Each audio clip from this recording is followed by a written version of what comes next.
সম্বর্ধনা অনুষ্ঠান কী উদ্দেশ্যে করেছিলেন?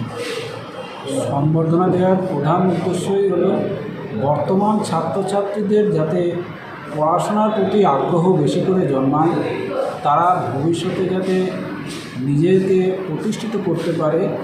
তাদের পূর্ব যে ছাত্রছাত্রী দাদা দিদিরা এখান থেকে বেরিয়ে গেছে, তাদের দেখে আমাদের বর্তমান ছাত্রছাত্রীরা যাতে একটু উদ্বুদ্ধ হয়, তাদেরকেই উদ্বুদ্ধ করার উদ্দেশ্য নিয়ে আমাদের আজকে সম্বর্ধনা আয়োজন করা হয়েছে। আজকে স্যার কতজনকে সম্বর্ধনা দেওয়া হলো আজকে ছাত্রছাত্রীদের?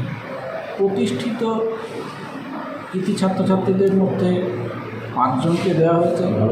এছাড়াও যারা এখনও পাঠরত আছেন, উচ্চশিক্ষার সঙ্গে জড়িত, এরকম জনা 10কে আমরা সম্বর্ধনা দিয়েছি।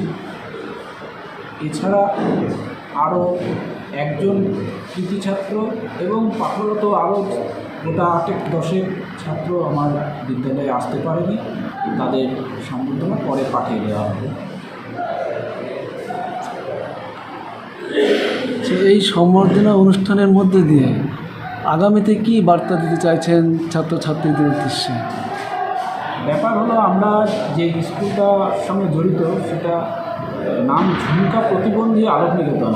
এই নামের সঙ্গেই আমরা বুঝতে পারছি যে প্রতিবন্ধী শব্দটা জড়িয়ে আছে। এখন আমরা চাইলেও এই নামটা এখন সরাতে পারবো না, কিন্তু এদের মধ্যে যে প্রতিবন্ধকতাটা আছে, সেই প্রতিবন্ধকতাকে কাটিয়ে ওঠার জন্য আমরা যে শিক্ষার মধ্যে প্রবেশ করেছি, সেই শিক্ষাটা যাতে বর্তমান ছাত্রছাত্রীরা সঠিকভাবে গ্রহণ করে, সেটাই আমাদের কাছে প্রধান উদ্দেশ্য। এখন যদিও আমার স্কুলটা প্রাইমারি থেকে ক্লাস 8 পর্যন্ত, তো তারপরের যে ক্লাসগুলো সেগুলো অন্য স্কুলে গিয়ে পড়াশোনা করে।